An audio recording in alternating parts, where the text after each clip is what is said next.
Hey guys, this is Shaw from worshipguitarskills.com, and today I've got something super special for you. I'm serious.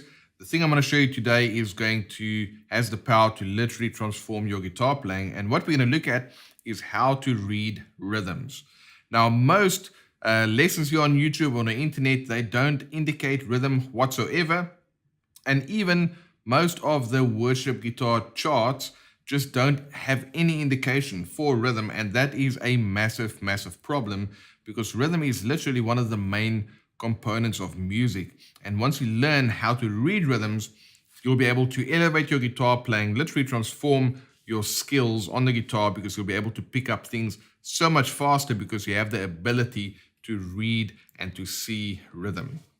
So we're going to get into a bunch of fun stuff today. It's not your typical lesson where we're going to do a bunch of playing, but sometimes you have to slow down before you can speed up. And this is what this video is all about.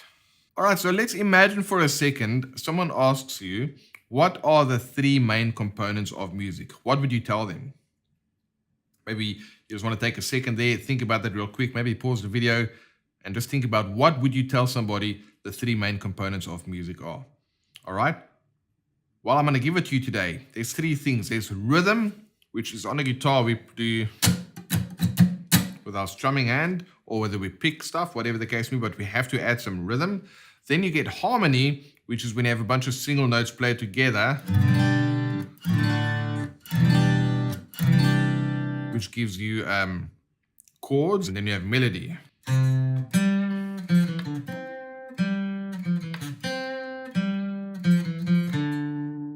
That's melody, right? So if you put rhythm, harmony, and melody together, that makes up music. Now, these three things aren't necessarily mutually exclusive. The Star Wars theme I just played there, that had obviously was a melody, very memorable melody, but there was a component of rhythm to that, and even some implied harmony in terms of the chords. Okay, but we won't get into any of this serious stuff. I just wanted to show you that without rhythm, you don't have music. Now, whenever you learn to play new songs, whether you get a songbook with some chords written in it, or maybe you go and download some tabs somewhere, most of the time, the kind of typical resources, let's call it that, on the internet does not indicate rhythm whatsoever. Even most chord charts kind of notating songs. And that's a problem, because now your brain literally just sees chords and lyrics, or your brain just sees numbers. But it's really, if you want to take the numbers, which is a melodic component,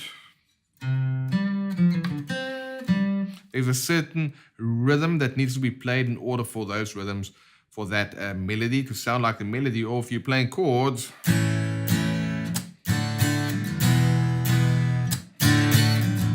whatever you're going to do, you need to be able to play the right rhythm.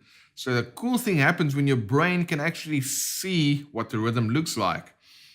Then it's so much easier to internalize it and then play it. Now, I'm going to be honest, there are some people out there that just has kind of a natural knack for rhythm guitar playing, or just for rhythm in general, and they don't need to be able to read rhythm. But for most of us out there who weren't born with that natural rhythmic kind of just a sense of rhythm, this is going to be very helpful, because like I just said, I can play something and you just hear it and then try and play, the same thing.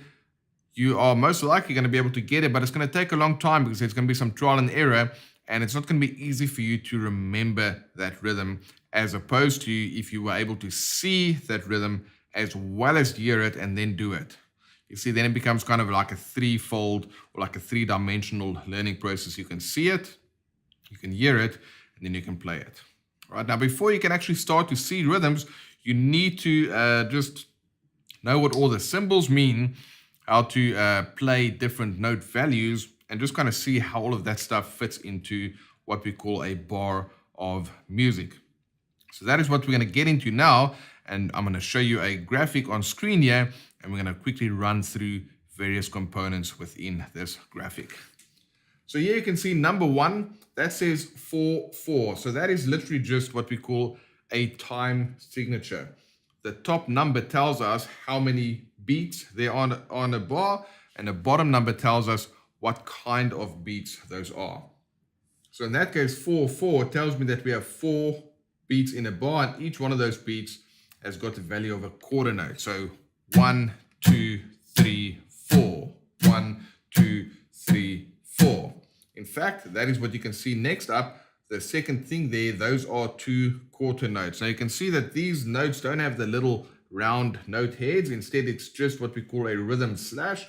And that is because in this instance, we're not really focused around what kind of note it is. Instead, we are just going to look at the rhythmic component of that note. So that's a rhythm slash. Next up, we have these downstrokes and upstrokes. So number 3 there, that's a downstroke when something has 2 lines facing downward. Or if it looks like a V and there's 2 facing upwards, that's an upstroke. So now I have down, up. Now, number 5 here, this is an 8th note. So as you can see, that is right there, the note head. Okay, so we are indicating that as an 8th note because it has a stem that's connected with another note. So we're going to get into the note values in a second component there. But in order for you to tell different notes apart, is you need to look at the note head. As you can see, number 5 and number 6, that is the stem of the note. Now, sometimes when you have notes that aren't grouped together, that little stem can become a flag. And that's what you see there with number 7. That is the flag of an 8th note, for example. So number 8, there you can see that the flags of a series of grouped 8th notes together, that's going to form that beam. So if you have 4 8th notes next to each other, you're not going to write 4 notes each with the flags. Instead, those flags are going to be formed together as a beam. All right. Now, number 9, some strumming patterns, they might have a rhythmic count written below the actual rhythm. Most of the time, you probably wouldn't have that. But whenever we do teaching stuff, we try and add that sometimes because then you can actually see what that looks like. Next up, you have an accent sign. That's number 10. And that means you're going to play that note slightly louder than others. For example, if you want to play something like this.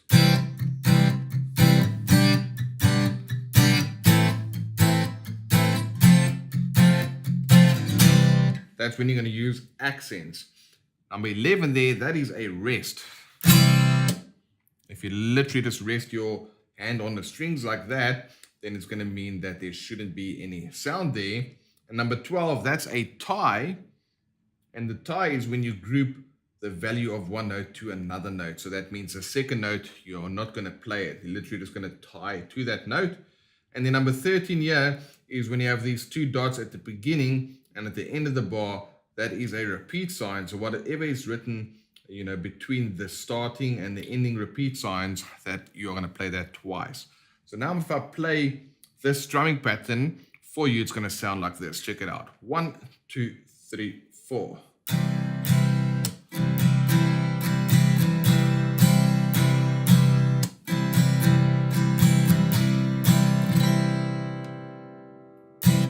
All right, so now you should have a good idea of what all the symbols mean. Now, in that section, I talk a lot about note values. So it's important for you to know what note values are. So let's check out different note values. All right, so let's check this out. The very first note here, as you can see, it's not a solid note head and it doesn't have a stem. That is a whole note. It's going to last for 4 beats. So if I count like this, 1, 2, 3, 4, I'm only going to play one of those whole notes. So that it'll be sounding like this. 1, 2, 3, 4. 1, 2, 3, 4. 1, 2, 3, 4. 1, 2, 3, 4. So what does that mean? I'm playing a note and I'm letting it ring for 4 beats because it's not a solid note head and it has no stem, which tells me that that is a whole note which will ring for the whole bar. In this case, it is 4 beats, right? So that is a whole note. The next kind of note we have there is a half note. Still, it's not a solid note head, but it has a stem, which means this note will last for 2 beats. And if I count like 1, 2, 3, 4, of course, I'm going to play it twice because it lasts for 2 beats. And it'll sound like this. 1, 2, 3, 4. 1, 2, 3, 4. That is a half note. So the difference between a whole note and a half note is that a whole note lasts for 4 beats and a half note lasts for 2 beats.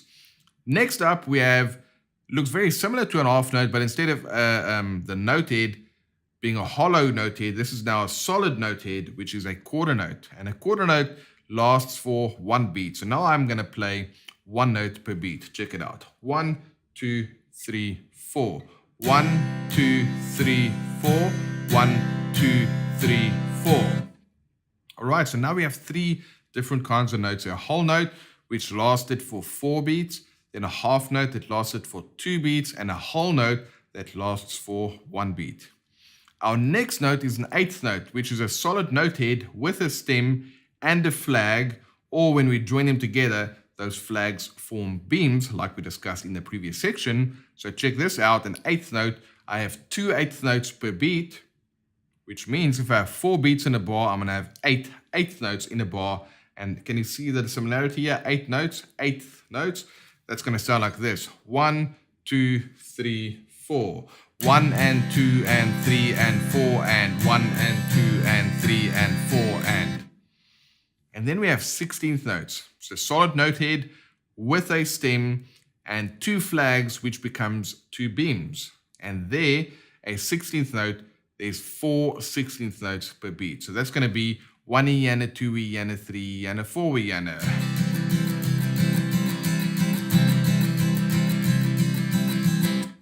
All right, so what I've got here is a metronome on my iPhone. It's set at 80 beats a minute. What I'm going to do is I'm going to put it on. You should hear it through the mics. And what's going to happen here is I'm going to play each bar twice. So 1 bar of a whole note, I'll play that twice.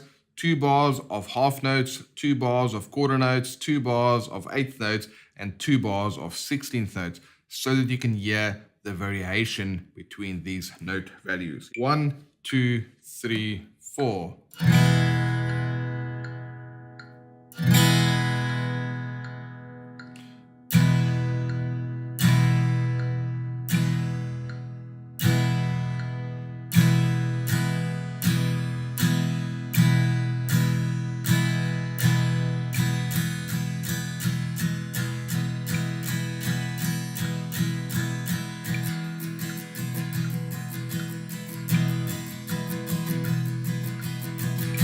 So as you can see, that's the different kinds of note values: whole notes, half notes, quarter notes, 8th notes, and 16th notes. Okay, this video is getting a bit long, so we'll stop here now. But if you followed along the whole video, you'll know what all the different signs are, you'll know what the different note values are, and you'll know the importance of learning how to read rhythm. So in future videos, we're going to look at some strumming patterns where you can show you how you can combine different note values together in order to actually figure out what it should sound like, and as well what it looks like, and that way you can pick up new rhythms really, really fast. All right, guys, hope you enjoyed the video. Give us a thumbs up if you did, leave a comment, subscribe to the channel, and check out the description. There's some additional information for you on how you can get some more content not found here on YouTube. Thanks so much, guys. All right, I really hope you enjoyed this video where we looked at ways in which you can play more melodically on the guitar by making use of your mental understanding, your oral ability by hearing music and melodic ideas, and then the physical ability of actually mapping out the notes on the guitar. Now, this is all just the start of a whole wonderful journey, and if you'd like to dig deeper and learn more about how you can compose these different kinds of parts, as well as get access to the backing track that I used in this example, well, we've got a 7-day worship guitar skills challenge, which you can sign up for free. The link is in the description box. When you sign up for the 7-day challenge, you will learn 15 different kinds of guitar parts, making use of these chord tones in a musical and melodic fashion. And that's going to help you really map out the notes on the guitar so you can play with more passion, power, and precision, all those kind of good things that you hear all of your favorite guitarists do.